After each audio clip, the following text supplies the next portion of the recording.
Hey guys, it's DA, and I want to talk about my life as a lukewarm Christian,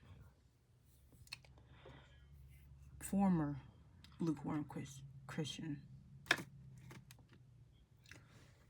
Yeah, this has been something that's been on my mind for a while, and certain, I don't know.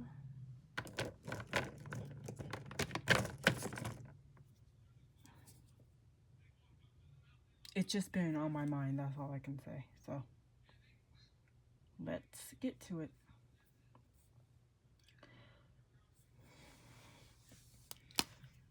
So, to start off, I've always been in church since I was very young.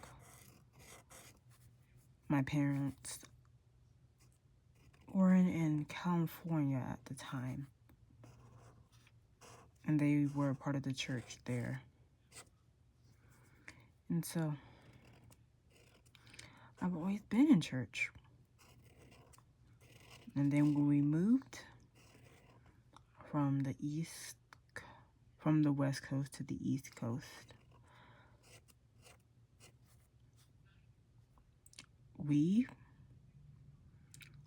my parents, were looking for churches. And eventually we found one. And we've been at that same church ever since. And we all serve now. My dad used to be the head usher, but then things didn't go so well. So now he just works in security. And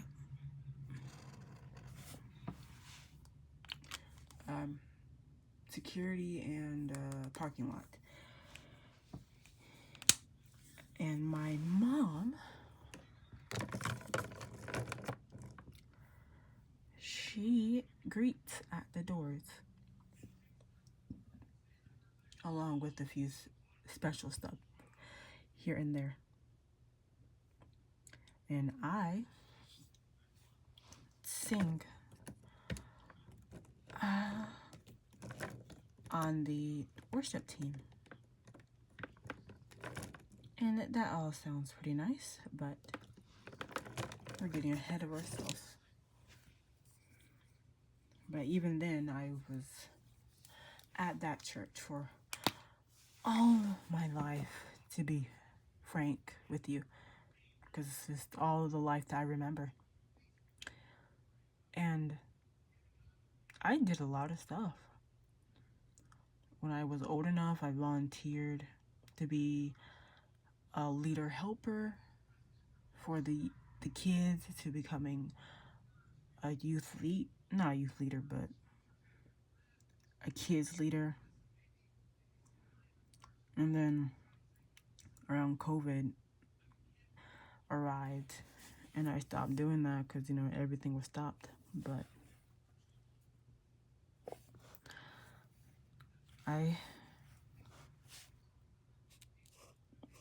I'm still involved at my church very well.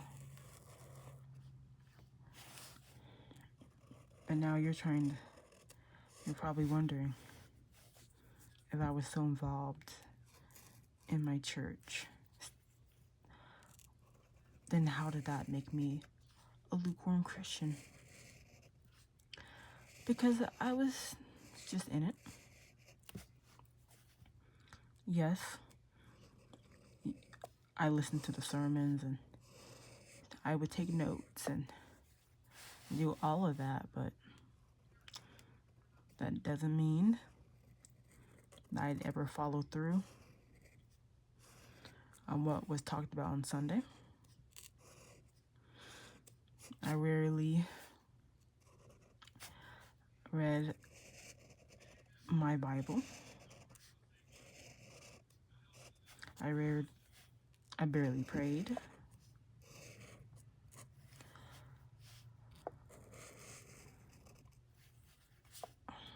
My walk with Christ was non-existent.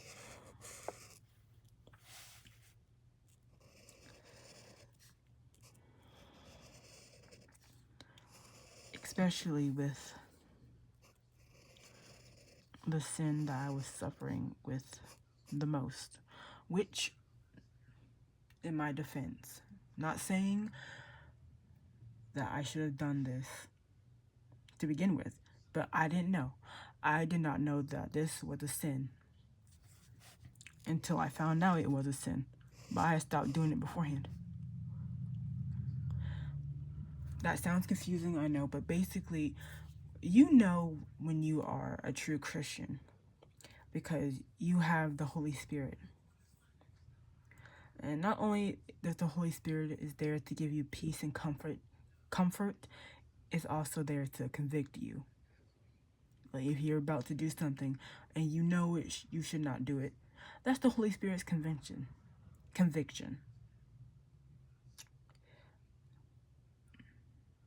Up until April, I never felt that. It said there was like basic common sense or whatever, like because I didn't want to get in trouble or nothing. But other than that, no. So for a long time,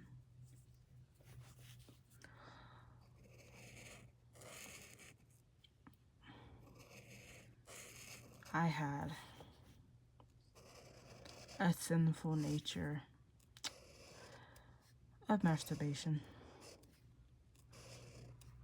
And I was a weird case too. Cause like, yes, I've seen videos before, but I never got off to those. It was more of finding pictures of my favorite characters at that time. And, that was that.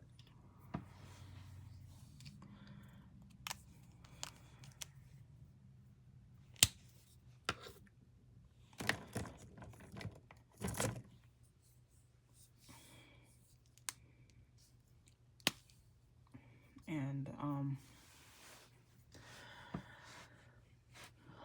I was into weird things. But I didn't care. I'd do it for most of the week. And then I'll even do it on a Saturday night and then come to church as if nothing happened. And then I'd leave church or whatever and continue doing it without a care in the world. I was living in a very, very sinful way of life.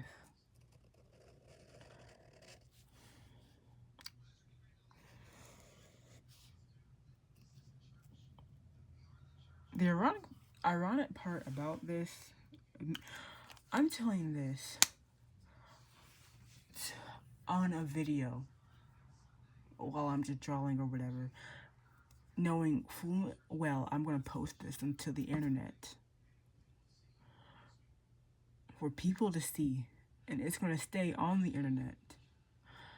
Yeah, I've never told my parents, my pastor, worship leader, or even my close group. I haven't told anybody this. No. But it's not...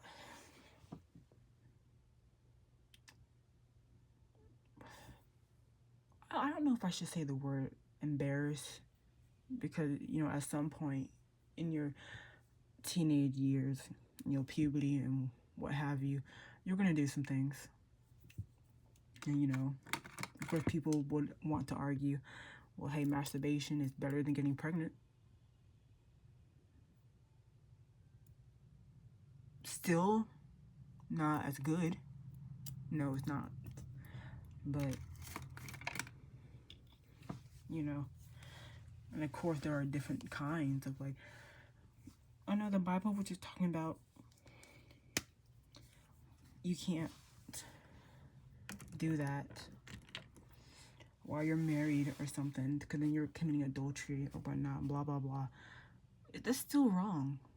Because, like, eventually, if you allow yourself to be consumed with lustful thoughts,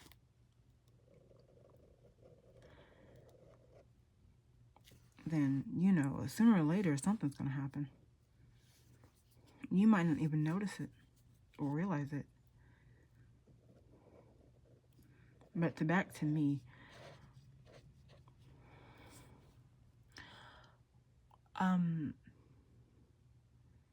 Half 85% of the time when I've masturbated, sure, some of it was for pleasure, but like I never got anything out of it, as in meaning like I never climaxed or anything because of it. I guess I was just weak or something. Like I just couldn't.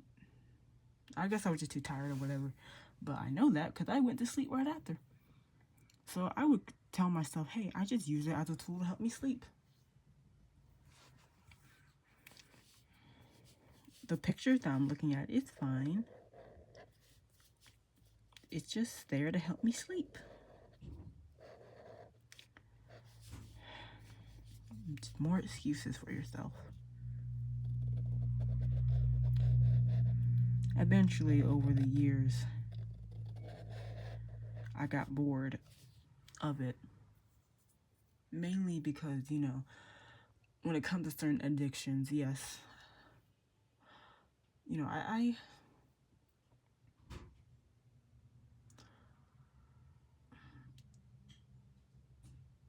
I do believe that masturbation is a form of addiction. And if left unchecked, you can do more stuff. Cause like, be fair, I was just getting off on pictures. That was it. But eventually, if I could have kept going, you would have craved for more and more. You want to look up videos and do all this stuff. Well, thankfully, I never craved for more because I wasn't interested in more.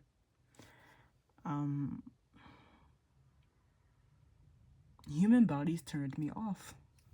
Weird, to say the least, but that's what it was. And, so I never had a desire to go for more on that front.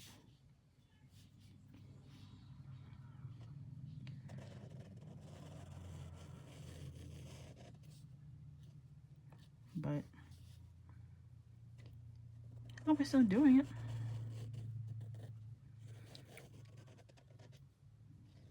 But then when I got tired of it, I did it less and less. And I'll even be honest with y'all, I only bought 2 toys, right?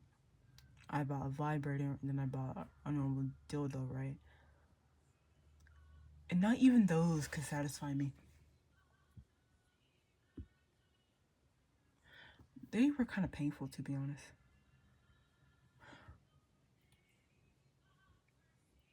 I don't know why. I don't understand. Like, the human body is just weird. But, so yeah. Doing more didn't do much for me. And eventually I stopped. But then the weird part is,